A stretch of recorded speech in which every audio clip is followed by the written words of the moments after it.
Eu recebi um presente de Natal, e o que descobri revelou um segredo de 30 anos atrás que mudou a minha vida para sempre. Antes de continuar a história, nos diga nos comentários de qual cidade vocês estão assistindo. Eu tinha 32 anos, quando abri aquela caixa embrulhada em papel dourado na manhã de 25 de dezembro. Meu nome é Marina. Sou analista de sistemas em uma multinacional de tecnologia em São Paulo.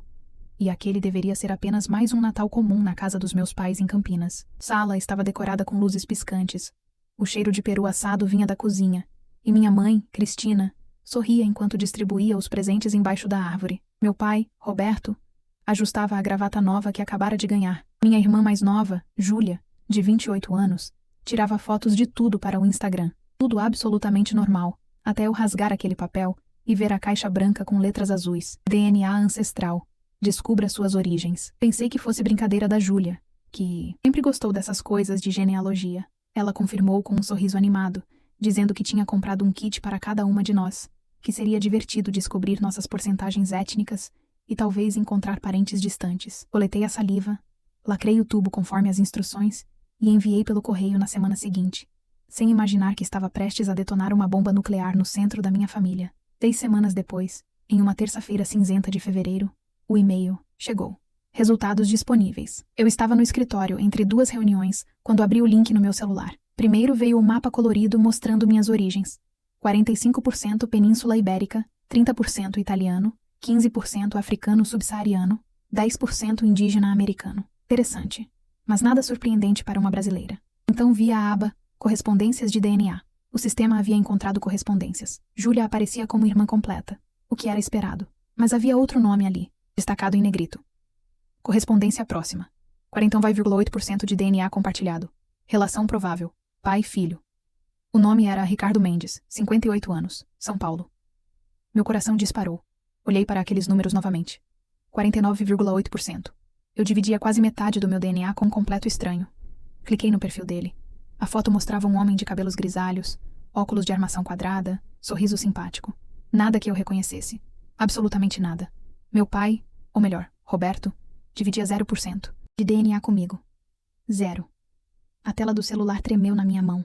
Ou talvez fossem meus dedos tremendo. Li e reli aquela informação 5, 10, 15 vezes, como se os números fossem mudar. Não mudaram. Saí da reunião seguinte alegando dor de cabeça, o que não era mentira.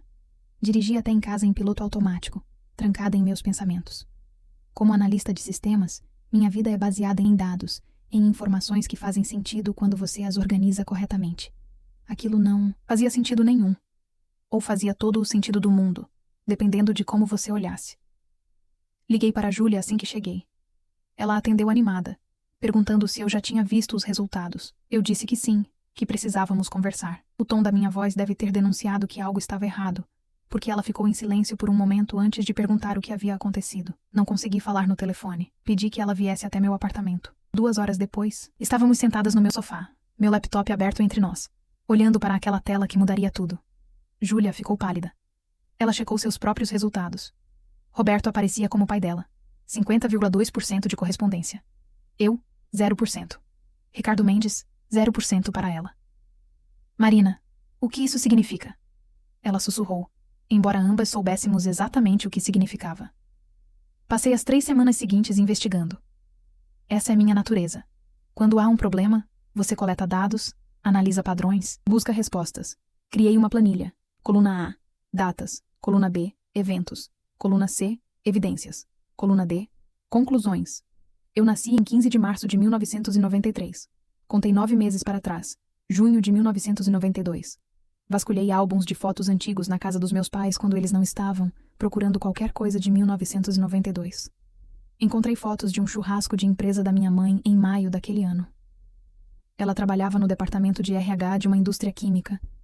Havia várias fotos dela rindo, conversando, sempre com um copo na mão. Uma das fotos estava ao lado de um homem que eu não reconheci de imediato. Peguei a foto. Ampliei com meu celular. O formato do rosto, os olhos, o sorriso.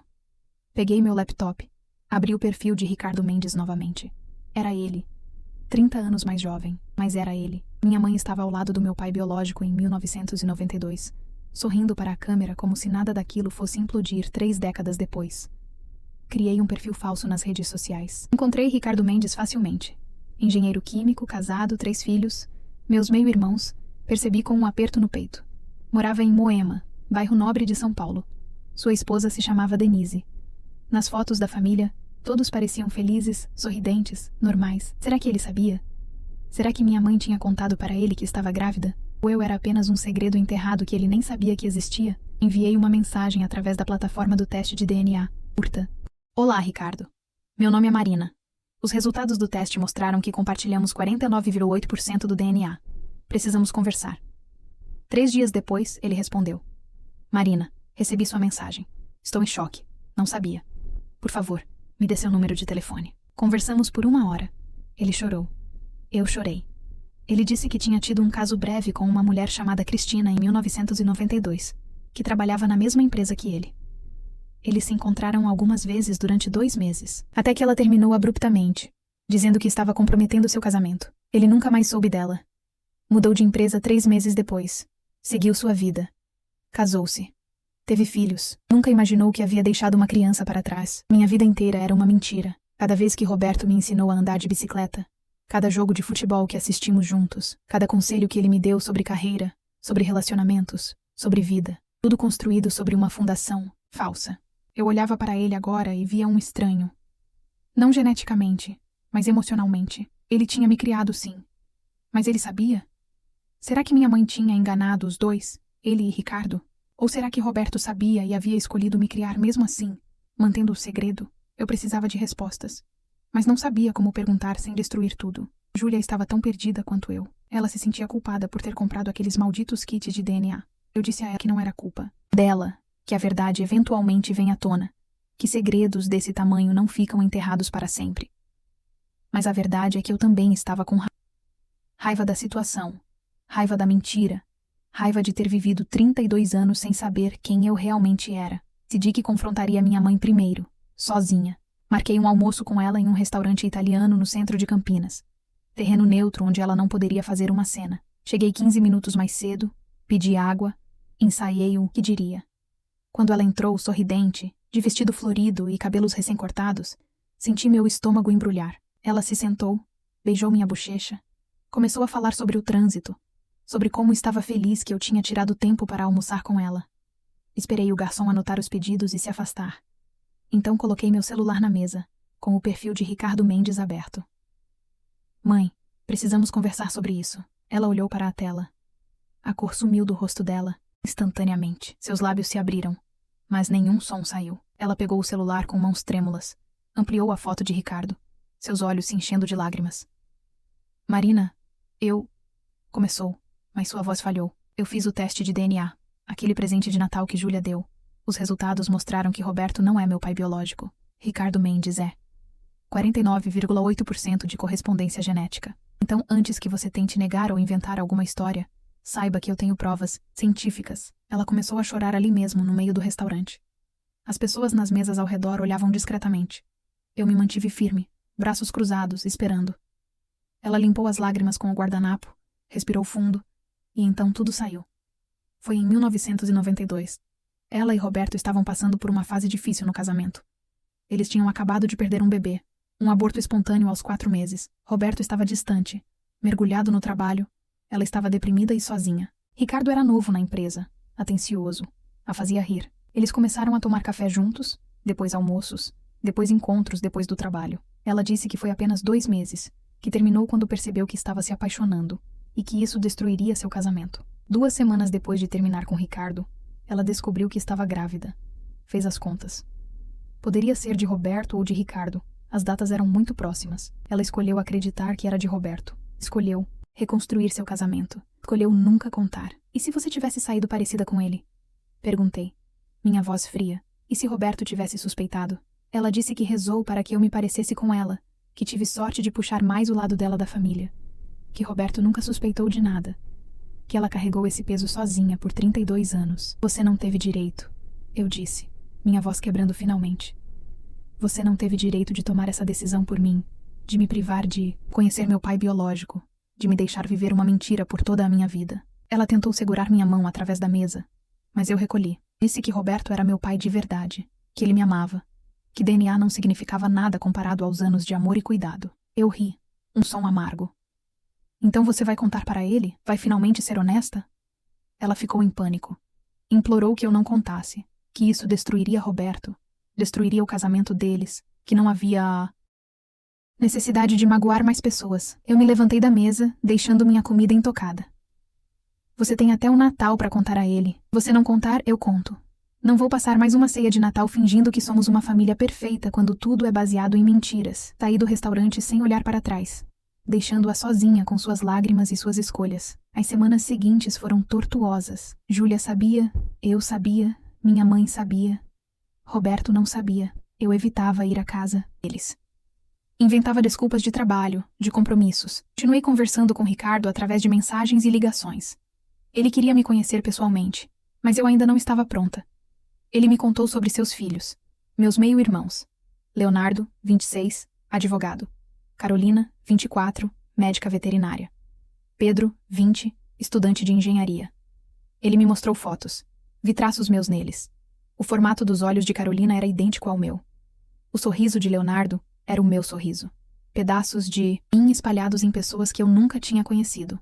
Família que eu não sabia que tinha. Ricardo disse que contou para Denise, sua esposa. Ela ficou chocada, magoada, mas decidiu que isso tinha acontecido antes deles se casarem, que não era justo punir uma situação de 30 anos atrás.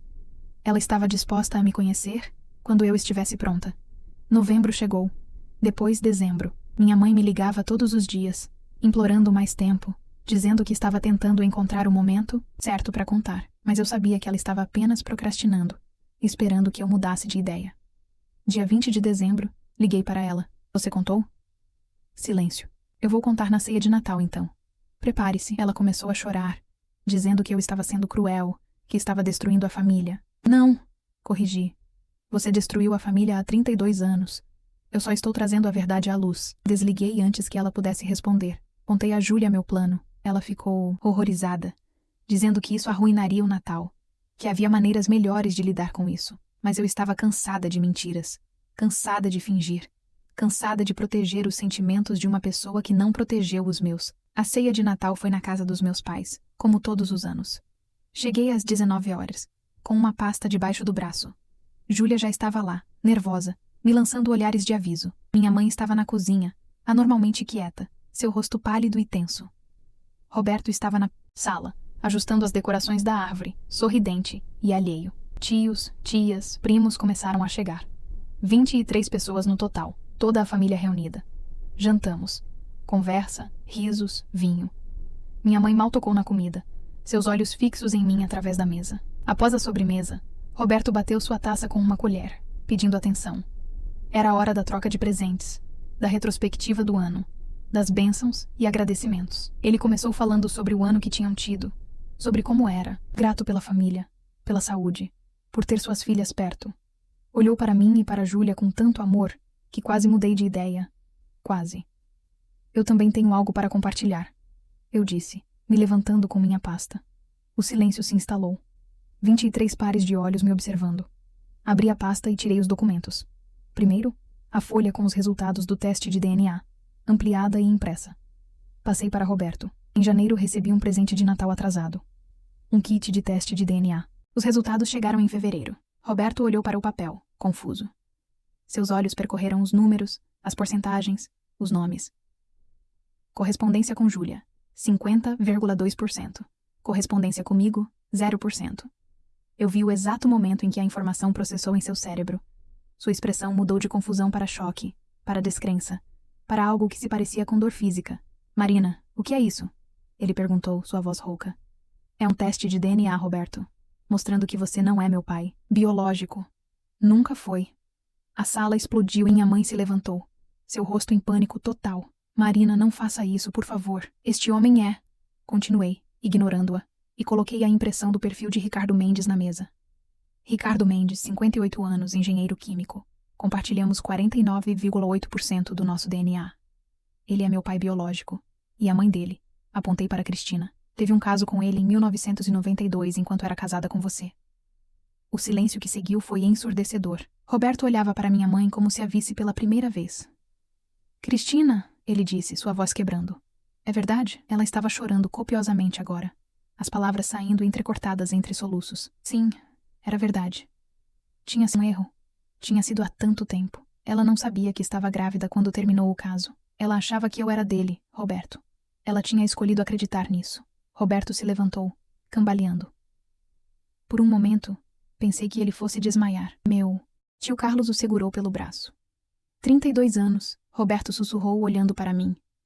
32 anos você me fez acreditar que ela era minha filha. 32 anos de mentiras. Ele olhou para mim então, e vi lágrimas escorrendo por seu rosto. Marina, você sabia? Descobri em fevereiro, respondi, minha própria voz tremendo agora. E dei 9 meses para ela te contar. Ela não contou. Então eu estou contando. Júlia estava chorando.